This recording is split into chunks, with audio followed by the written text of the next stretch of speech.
George Kilpatrick Inspiration for the Nation, celebrating people we feel good about. George, by George, the Georges has got this thing on lockdown. George Lynch, I see him as a motivational speaker, real estate baron. At least that's what I'm speaking into your future. But he's Oh, a young brother who's been out here really doing his thing, speaking to the young people, really encouraging the youth. And George, so let's talk about the first time we met, or one of yes, let's the get first into it. early times we met. So, Yes, yes. in your, how did that go for you? What was? So you came to me, you said, "Yo, I'm ready to you should have me on. I'm ready." And then what happened after that? Um, like any young person with ambition, you sometimes think you're ready when you aren't, and or not that you aren't ready, but there's some things you still need to experience or Yeah. that was supposed to happen, and my thinking was a little bit ahead of like some of my experiences, and it took some time, but was able to accomplish more. I think there was some more stuff I needed to accomplish, and now here we are. You know. Yeah, and this is what I say to a lot of people. They ask me, they say, "I want to get on the show," and this is not necessarily you, but and I say, "Okay, so what do you want to talk about? Like, Mhm. what is it that you want to bring to the show? What is it that the Right. audience will benefit from your being on the show?" And I think that that's a question that I think anybody who's got something to say is Mhm. really, really about. But you've been really out here speaking to young people all over this community. Let's talk a little bit about your background growing up. So my background growing up, man, I grew up in the South Bronx. Interesting enough, like it was parts of my life where myself and my mom were homeless, and then I moved to the Caribbean for a bit, lived there for 2 years. I was able to get my roots. Traveled a lot as a kid, bouncing around from like living different places. Would spend time with like my grandma for a bit. School was pretty interesting. I was just telling someone the other day I was that kid who went to summer school every summer in order to go to the next grade. Mm. Uh, Literally, I was held back twice in school. Most of my time was spent playing basketball. I was able to build a lot of friendships and relationships and acquire some really cool experiences through sports and then just being around in my neighborhood. I was a kid who was outside a lot. I was able to get a lot of street smarts. Uh, and then ultimately, I was able to transition, go through life as a young adult and I'm a teenager and go on to college. And that's when my life just changed like fully. I continued playing basketball and then, college just took me to a whole nother level in different experiences. You said that you got held back twice. How did you not let that beat you? It's funny because even in my adult life, I think, like they say, ignorance is bliss. I I didn't really care. It didn't matter to me. I just was like, You just it was normal. It was like, okay, I know like July 4th, I was laughing with a friend about it the other day. It's like July 4th, after July 4th, I knew I was going to summer school. Um, I remember it was, I think the last time it was seventh grade because I was held back in the third grade. And as we know, third grade is very important. I can almost predict like what the future is going to look like for you. But I was able to change that. And in seventh grade, I remember getting held back and all my friends going on to eighth. And I remember the first day of school, I was like, oh, I was in my like the seventh grade class still, and they all were in eighth grade. And I'm like, nah. I talked to the principal, like, I'm gonna be in y'all class like next week. um, and that was a little embarrassing, but I was always just a person who was pretty confident, and I just rode. I was comfortable being uncomfortable, and and and it actually that worked in my favor, I think. but by this time now, you're 2 years older than all of the kids in the grade with you. Right, How right. did that work for you or not work for you? So it worked for me tremendously. And it's two friends that I who are obviously younger than me, and they came from like really, really well put together families. They cared about school. And I can say their name. I want to shout them out. It's Forrest. His name is Forrest, and my homeboy Eric. I would hang out with them, and they helped me like do better in school. Just being around them, like we would hang out during lunch and like do work on school projects and do homework. We would like take tests, like they would like help me study. And these are two kids younger than me. But we would just, connect, hang out with each other. And by being around them, like they didn't even know the influence they had on me and helping me do better in school. And I just, as I got older, I noticed like you just have to apply yourself. I grew up saying, oh, I'm a bad test taker or I don't like school. But once you applied yourself and then being a person who played sports, I knew that I wanted to like try to go to the best school possible. So I had to like get the best grades. So that made me, as an athlete, aspire to like do well in school so I could try to go to the best school possible. One thing though, something had to switch in your mind because someone who gets held back twice would think that they're not taking school or their academics seriously, right? And so when did the light turn on for you and then you really started to dive in and say, okay, wait, I am somebody that I've been an imposter of myself. Right. To be candid with you, it actually didn't happen until probably like college. But again, you have to be someone who thinks that they can get to college and do well Right. in college, right? So it was more sports. If I Okay. didn't play basketball, George, I probably wouldn't be sitting here right now. Okay. It was school. It was basketball, and the understanding that at the time, ironically, the school is now closed. But being a young basketball player in New York City, you want to go to a Catholic high school because that's where you get exposure and stuff. And that matters. In middle school, you want to do as good as possible to be able to get into a Catholic school. And I had aspirations of trying to go to Rice. I wanted to go to Rice High School, or the other one was Scanlon High School and Mount St. Michael. And those are schools that I aspired to go to. I used to live right down the street from Mount St. Michael, but go ahead. Really, I ended up going to Evander, which was a couple of train stops away from Mount St. Michael. Right. And one of my best friends actually graduated from there, holds a scoring record there as well. My sister graduated from Evander, so there you go. Wow, look at that. Look about full circle and the synergy. But yes, so to answer your question, it was basketball and having that aspiration of saying, you have to be able to do well on the court and off the court in order to go to a good school. So that made me really just buckle down, not be worried about like my age or anything like that, and just figure out, okay, how do I have the best grades possible to be eligible to get accepted into a Catholic school?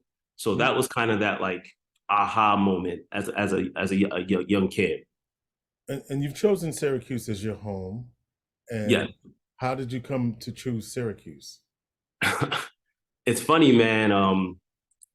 I didn't choose Syracuse. Syracuse chose me. Okay.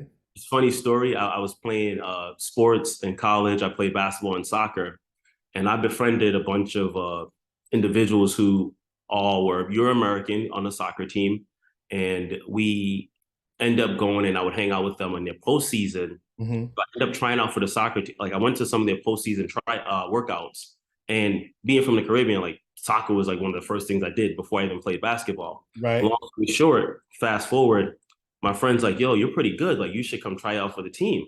So I try out for the team, end up just hanging around a bunch of soccer players. I dated a young lady who was a soccer player as well. And we dated all through college. And she lives about, say, about an hour away from here in like Martville. And I stayed, and her and I ended up moving into the city together. And we unfortunately broke up. But I stayed, and I wanted to go home. And I have to shout out one of my mentors. His name is Russell Robinson. I remember being a little homesick, and I was like, yo, coach, I don't like it. I want to leave. And I won't be as candid as he said it, but he said, George, I love you to death. But if you come back to New York, I'm not effing with you no more. Okay. And I didn't understand what he was saying. Growing up with a single mom, he was like the closest to like a father figure to me. He watched me go off to college, and I just listened to him, and I stayed here, and here we are today. So a lot of it, I have to give him the credit for seeing something I didn't see, and then give myself the credit for listening to him and sticking it through. Talking to George Lynch, motivational speaker, real estate broker. So George, you speak to a lot of young people, and when you see the George Lynch prototype, when you see the kid that was just like you, what are Uh, you saying to that kid? I'm telling them basically, as long as you believe in yourself, you can accomplish anything you want. You know, where you come from, how you start doesn't dictate the rest of your life, you know, and you don't have to be great to get started, but you have to get started to be great at anything. Mm-hmm. And there are many individuals who have that comeback kid story, or just understanding like society doesn't dictate anything about your life except what you want it to be. You know, Mm-hmm. you have full control. And when you figure out what is it you want to accomplish and you put your head down and willing to do the work, anything is possible, you know, and I use myself as an example of that. How have you navigated, your 30s, 31, you're in your early 30s? Yep, 31. Yeah. And so how have you navigated the challenges that you've had, and how do you um let people know that they too can overcome those challenges? You mentioned being homeless. You mentioned being that you've had other experiences Mhm. that may be relatable. How do you translate that? Just explaining to them, you know, I tell them, yo, I was you. Like I just spoke to a group of young people earlier today when you called me. Um, and the thing I remind them is like, whatever you want, you can accomplish. And those challenges only make you stronger. I call it adversity Hmm. because it's adversity to you. It makes you more versatile. So my experiences of having those shortcomings or challenges of systematic challenges and systematic barriers or being held back, I think it worked in my favor because when I went to high school and college, I was a little bit more mature than the average kid. So I knew the importance of why I needed to do well in school, why I needed to take college serious. Hmm. When I went to college, I lived off my refund check. You know, I paid my rent and lived off my refund check. I didn't have anyone sending me a bunch of money, when I was in school. So just being a young adult and seeing my mom, I give a lot of credit to my mom. She taught me things that as a kid I didn't use right away, but as I became an adult, I saw how she navigated and nothing out of something, make something out of nothing, excuse me. Uh, and I had to do the same thing. You know, I felt like if she could do it and she instilled the things I needed to succeed. And I just, stuck true to my roots and was able to just stay open. That's the biggest thing is staying open and being humble. And here we are today. We I know you just mentioned your mom. I know certainly losing your mom, we can relate to that. We both lost. I've lost my mom. You lost your mom, and I know the impact that that's had on you. How have you taken that and used that to fuel your goals and desires? You know, I say it every day when people see me and they say, "How you doing?" I say, "I'm blessed. I can't complain." And I woke up this morning, so I'm good. And I'll be a little, personal. You know, my mom passed away in her sleep. So I think about that, and it reminds me of like you can go to sleep and not wake up. So I understand that when I wake up and I open my eyes, I have an opportunity that someone else doesn't have. They went to sleep with dreams, aspirations, goals, plans that can't happen. And I'm saying, hey, I have this opportunity. Uh, so I have to take advantage of it. Every day I wake up is another day that I got to make something happen. And so, what's your message to young people in a community that we're seeing? A lot of there's a portion of our community that's impacted heavily around youth violence and things of that nature. You've seen it. You're out here. Um, Mhm. what's your take on what's happening? So my take is, I think especially being what we call an implant, Syracuse is a place where it's super rich with history.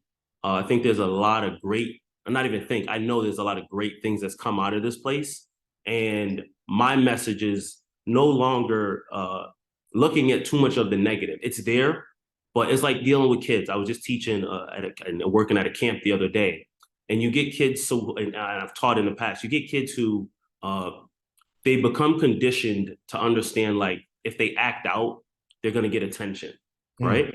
So I feel we want to give more light to the positive things that are happening. There are great things happening here that we're not shedding light on, And I feel like to address some of the negative is to show more positive, which will show more kids like, oh, I could do that, or I could be that, or you could do this, or you could do that, and shift that negative. If we keep giving the attention to the negative, we're just going to breathe more negative. So my message is to speak more high of Syracuse. Not being from here, I was able to say I find it funny. Not being from here, when I first arrived, I would go to different events and meetings and things of that nature, and I would see some of the same people. You know, it was a small pocket of people who were from here, and then overall, a lot of the people that were moving and shaking and doing stuff weren't from here. And part of that is, locals, they have this somewhat of I would call it scarcity mindset. So the goal is to shift that to a more mindset of abundance and showing them more positives so they can like where they're from. You know what I mean? Because why am I able to come here and succeed with limited network at first? If you're from here, you have all the resources and support around you. So it's just changing that perspective. As they say, if you change the way you look at something, what you're looking at would change. So that's my message to them. I got my phone. Shine a light on them. Hey, give them room. Hey, let it work. Okay. Hey, what's funny though? So it's funny you did that, because the homie, the dude who sings that song, his name is Will Trax, and he's from Soundview, where I grew up. Really? That's serious. Give them room, let them work. Yes. So what are the key messages? What do you want to say to young people today? I know you talked about keep your goals set. Let's shine some light on some positivity that may be unnoticed in this community, and give some folk to reawaken what's right in front of us. Let's do that. So the biggest one is like, we come from a strong, very resilient people, and we forget that. We forget what our ancestors had to do for us to get here. I'm from the Caribbean, as I just said. I have family. What part of the Caribbean? Give me an island. My family's from Antigua and Barbuda. Okay. And they did so much with so little. And now we have all this advanced technology. We have the internet. We have, all this stuff at our fingertips. And it's like, we're so hung up on like what we don't have instead of looking at what we do have. I'm 31, and I started selling real estate and public speaking at 24. I have a message in my phone.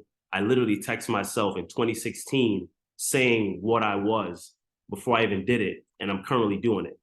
So it's the power. Give me an example. What did the text say? What did you text yourself? I got it right here, man. Hold on. Yeah. George Lynch joining us, young man trying to make a difference in the Syracuse community. So I'm not trying, I'm doing it. I'm not trying. Excuse me. All right. Well, all right. All right. So you ready? I can't make this up. This is 2016. What's the day? It's July 2016. Okay. Oh, here it is. Okay, I can't. I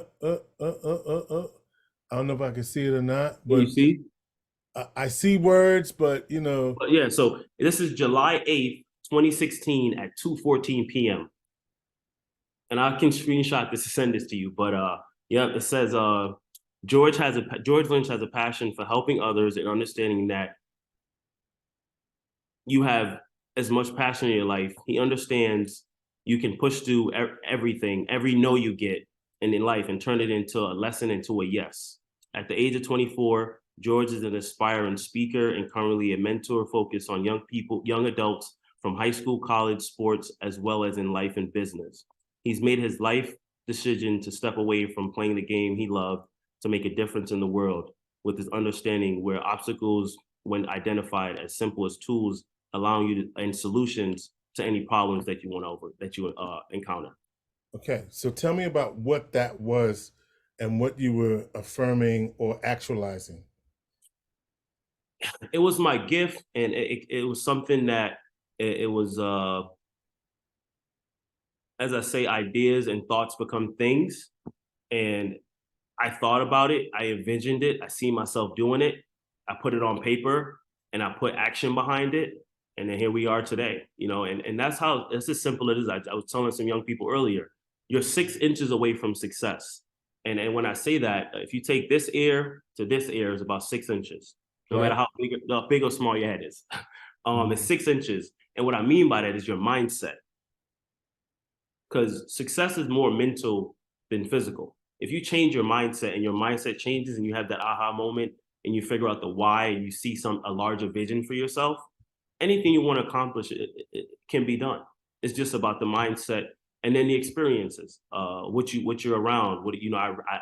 I was an avid reader, and that's something that changed my life.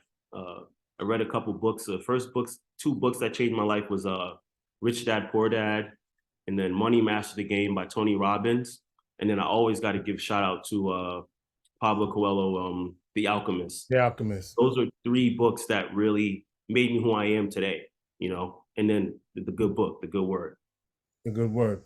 So George, you talked about you're 6 inches away from success, and you've manifested by actualizing and putting action steps. I want to talk about that, the action steps piece, because it's one thing to believe something, and then there's another thing to actually put those steps into action. So on your journey, obviously you stumbled and you fell and you picked yourself up. And I think people don't get that. So talk about how you failed to get here. How I failed, man. There's been a lot of lonely nights. There's been a lot of hungry nights. There's been a lot of nights or times where it's like, you don't know what's going to happen, but I never doubted myself. But the biggest thing that I was able to do was to fail forward and to have patience. Okay. That's the key. I like to say, being a millennial, we want to just throw stuff in the microwave. I say, throw it on the stove, man. It's healthier. You can control the heat. You put something in the microwave, you burn. You can't control if it get burnt. You put it on the stove, you can control that temperature. And it's the same with being patient. You can control how fast you go, and you can understand that it's going to take time.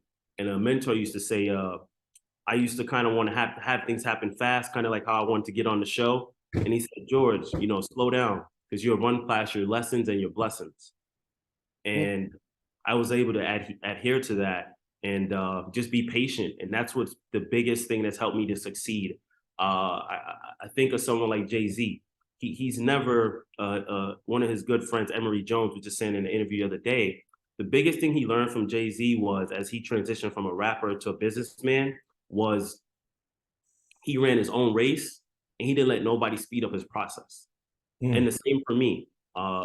When I started in real estate, it took me, candidly, it took me 3 years before I got any real business in real estate. The average person gives up after 3 years.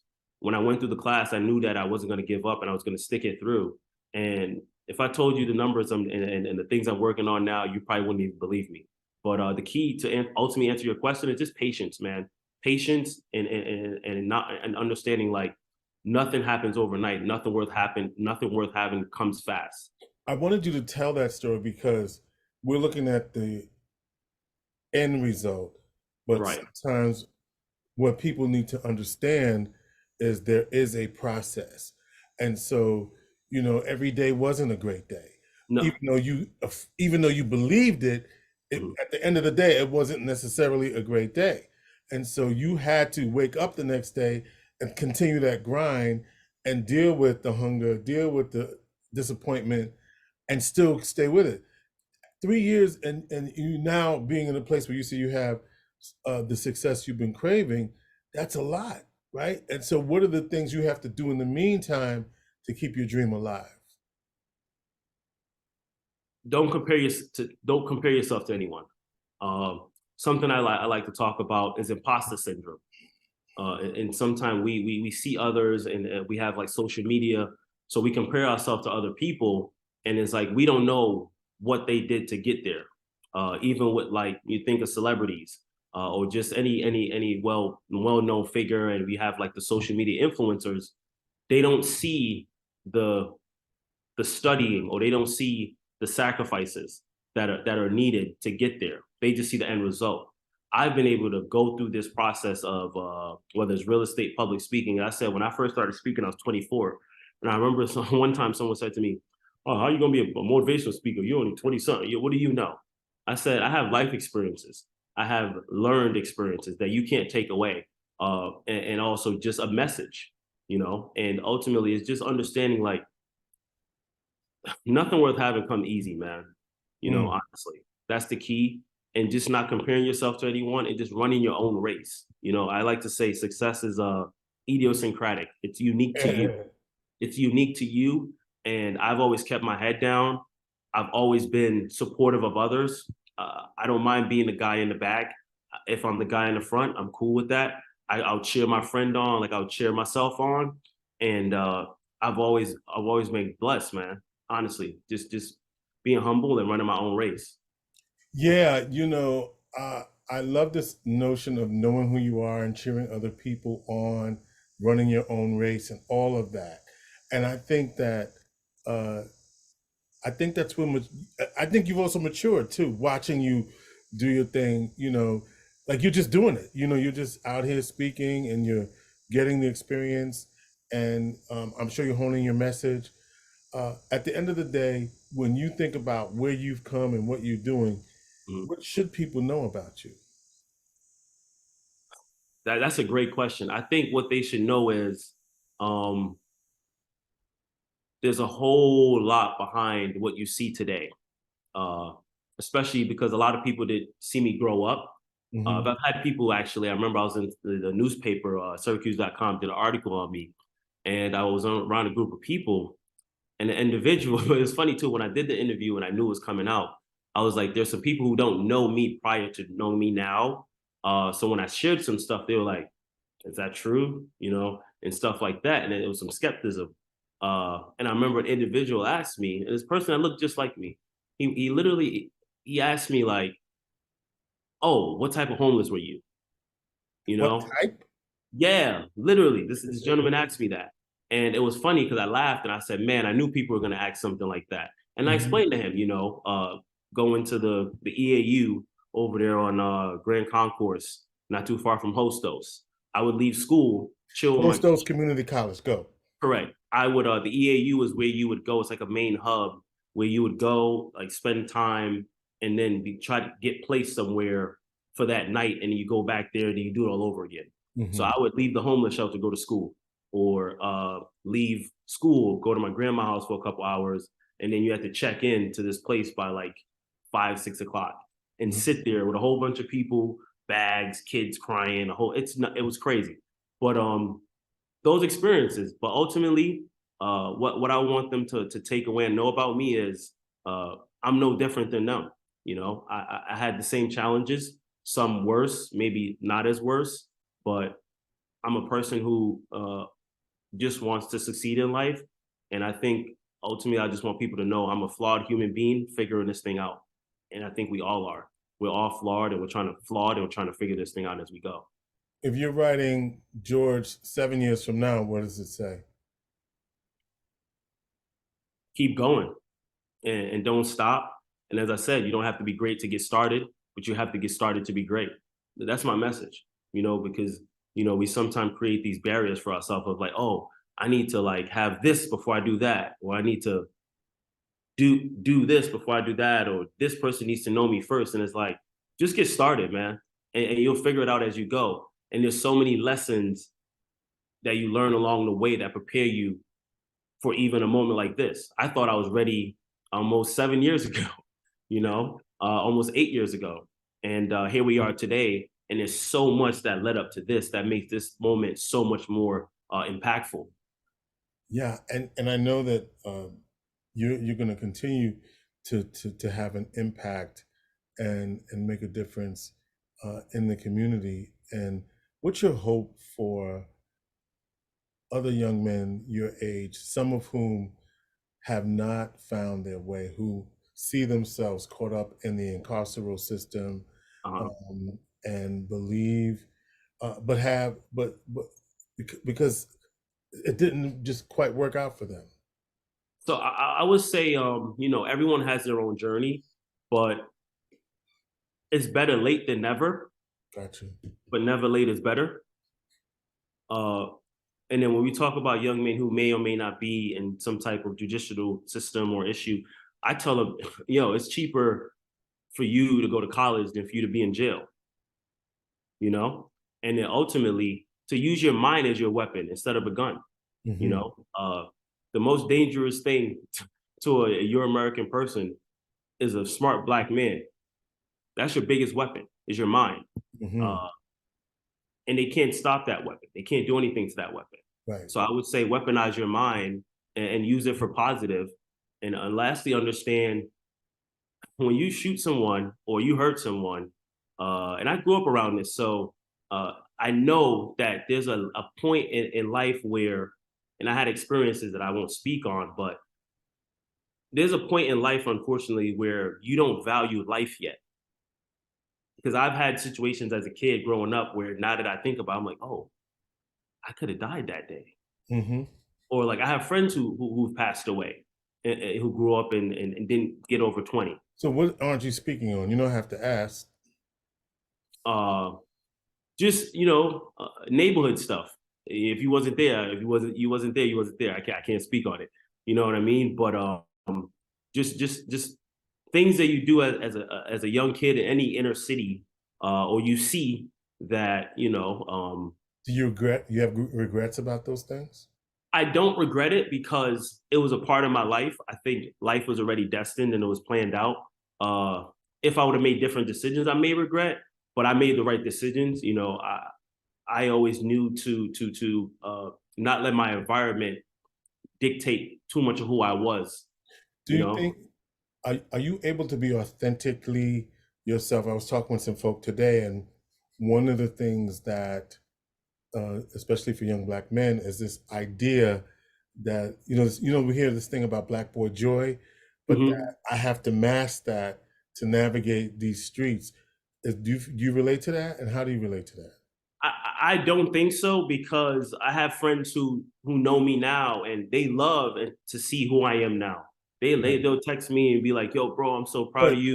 But back in the day, I'm talking about relating to what young people are experiencing now, where they cannot be authentic or feel that they can't be authentic. What is it that we can do as community to help young men feel they can be authentically themselves in every space that they go in? To embrace them, to embrace them and meet them where they are, and understand like our culture is the number one culture that is, I would say, exploited or tapped into outside of everywhere. And it's funny because, you get spaces where they want to look, act, talk, and dress like us, but they would never want to be us. So I always say, embrace that. Like I've spoke to kids who are new Americans, and I watched them kind of here in Syracuse. They start to like adapt the Western like behaviors and stuff, and I'm like, for survival, right? Yeah, it's from a survival, but it's like, believe it or not, you have some things about you that like a Western kid may not have, and you should never diminish that in your culture and who you are to fit in, because you're special. You have something that not many people have. Like you have a place to call home, outside of America. Multiple languages. You eat different food. And don't dim that light. You have a rich history that's deep. So, and I understand. I'm aware enough that and some people may take this the wrong way, but we're the original people. It started and ended with us. So I would never diminish. Debate? Is somebody debating that? There's no debate. That's not a debatable point. Well, not for me, but there's some who may try to debate it. But not on this show.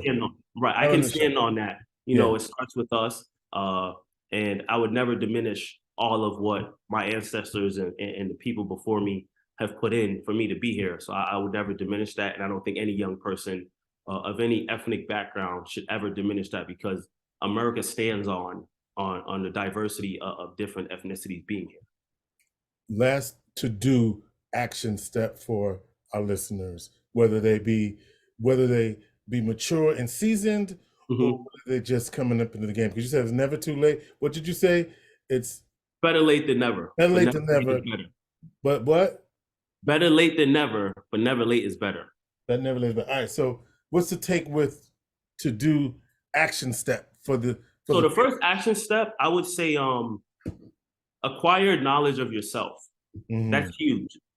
Becoming more self-aware, understanding your history, and then informing yourself on various things, becoming diverse in things you expose yourself to, whether it's language, literature, music. And then after that, just figuring out your why and then sticking to it.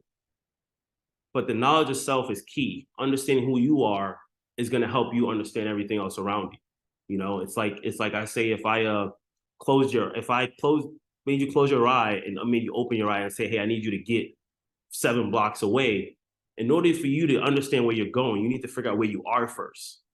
So the knowledge of self is key, especially for people that look like me. It's like when you understand where you come from, then you can know where you're going. And in that journey, write down your successes and accomplishments. And it could be something big or small. Like I just had some young people do it today. Write down like the things that you've accomplished, because then you get to see yourself on paper and you get to see your worth. You get what I'm saying? So it's like, it could be, I made my bed today, or like I accomplished graduating, or whatever it is, whatever it is. As you grow, those things will grow. But it's just seeing who you are on paper and understanding and knowing your worth. And then lastly, an action item is to just get started. Literally, and anything you want to do, you have to just start. You start because you have to start somewhere. Just get started and you'll learn everything as you go. George Lynch, motivational speaker, George, and real estate broker. George, how do people get a hold of you, bro? You can find me on social media. My handles are George J Lynch. If you Google that, I had to strategically. I was taught, a lot of mentorship. That's the other thing. Pardon me. Mentorship is key. A good friend of mine, he laughs at me every time I say it, but I always say going there can't tell been there how to get there. Come on. So the mentorship is very important. And the mentor doesn't have to be physical. It can be just reading a book. I was telling some young people this earlier. If there's somebody you want to meet that you don't have access to, or someone who's passed away, if you read literature and read a book that they've written, you've met them. It sounds a little like quirky, but a person's thoughts is in that book. When I meet you and talk to you, I'm getting your thoughts. So I may not be able to physically meet you, but if I can read literature that you've written, it's like I met you. If I want to go to another country, before I get on the plane, I have to think about it. And then I have to like figure out how I'm going to get there. So you were going to tell the story that your mentor said, George J. Lynch. What about that? Yeah. So I learned to market myself and use my name as a brand. So I have all my platforms, George J. Lynch. If you Google that, you can find me. In regards to real estate, I'm doing some great work in real estate. And I feel like especially here in Syracuse, we have these billion-dollar companies coming here. And I almost equivalent Syracuse to like, 1984, if I'm not mistaken, the gold rush in California. We have a real estate and not technology. 1984, you mean 18. Yeah, 18, sorry. I'm speaking fast. Pardon me. Right. Mixing up the numbers. But the gold rush, anyone can look up the gold rush. 49ers. Like we're in that space when you think about the value of property here and the technology that's coming here. The initiative for this place to be a smart city. You know what I mean? So I would just say, so I misspoke. I mean 18. And talking about the gold rush, that's happening here. I feel like we have a technology and I would say real estate gold rush here in Syracuse. And I want more people to tap into that. I meet a lot of people where they say, man, I don't know if I want to buy a house. The interest rates are crazy. And I'm like, man, the equity that you can acquire would trump that interest rate. Sounds good. All right, listen. We're talking with George J. Lynch. Check him out on social media, because if you don't put the J in there, you'll get somebody else. Right, you'll get the rock guy. That don't look like him. Right. George, many blessings to you. We affirm, we bless you, and we appreciate you for what you're doing, and that you ready. Thank you, man. I'm here for it. I understand that like it's bigger than me. And I just want to, as I told some young people earlier, the best thing you can do is leave the world a little better than how you met it. It could be big or small. And that's my goal, is to just leave a mark here and hopefully be able to be talked about when I'm transitioned on to the next life. By George. That's a great name, by the way. It is, man. How did you manage that name growing up? I know for me it was a little tough. Georgie Porgy, George, Curious George, you know, the whole thing. But my kids got the same name, and I feel like it's a name that's gonna be around for a minute. Right, right. You know, I was talking to you about it earlier. I remember being in middle school, and a teacher said to me, as guidance counselor, she's like, "You know, George, you have a really nice name. On paper, you'll never know who you are until like I meet you. You know, my name being George Lynch, ironically Lynch. George But Kilpatrick, who they expect us to see. right, right, right. And then being a kid in the South Bronx, you get around friends and you tell people your name. They're like, "Oh no, no, you're lying." I'm like, "No, that's my name." Like they never would believe me. Yeah. And so if you ever have kids, you would probably continue that legacy. 1,000%. You know, I just met a gentleman the other day and I told him my name. He said, "That name sounds important, man. You sound like a celebrity." And I was like, "Thank you." So yes, I would 100% name the young George George.